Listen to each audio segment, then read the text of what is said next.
पंतप्रधान नरेंद्र मोदी यांच्या नेतृत्वाखालील रालोआ सरकारच्या तिसऱ्या कार्यकाळाची वर्षपूर्ती सेवा सुशासनाचा मंत्र घेऊन मोदी सरकार बळकट आणि आत्मविश्वासानं कार्यरत.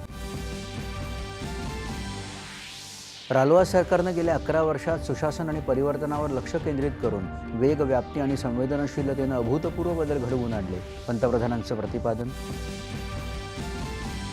रालोआ सरकारनं देशाची राजकीय आणि कार्यसंस्कृती बदलून नवे आयाम स्थापित केल्याचं सांगत भाजपचे राष्ट्रीय अध्यक्ष जे.पी. नड्डा यांनी मांडला सरकारच्या कामाचा लेखाजोखा.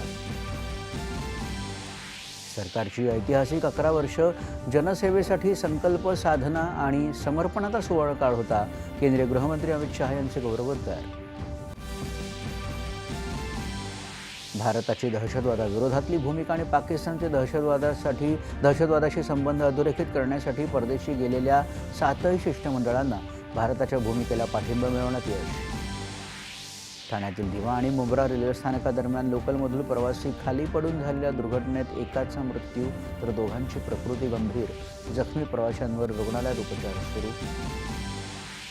राज्यात आज तिथीनुसार 351वा शिवराज्याभिषेक दिन होतोय साजरा. शिवरायांना अभिवादन करत किल्ले रायगडासह विविध ठिकाणी कार्यक्रमांचं आयोजन. छत्रपती शिवाजी महाराज सर्किट अंतर्गत शिवरायांच्या जीवनगौरवाचा अनुभव देणाऱ्या भारत गौरव पर्यटन रेल्वे गाडीला मुख्यमंत्री देवेंद्र फडणवीस यांनी दाखवला हिरवा झेंडा. छत्रपती शिवाजी महाराज यांचा गौरवशाली इतिहास आणि समृद्ध वारसा जाणून घेण्यासाठी भारत गौरव पर्यटन रेल्वे महत्त्वाची ठरेल. मुख्यमंत्री देवेंद्र फडणवीस. अमेरिकेत 12 देशातील नागरिकांना प्रवेशबंदी लागू. ट्रम्प प्रशासनाच्या इमिग्रेशन धोरणावरून लॉस एंजल्समध्ये आंदोलनादरम्यान तणाव.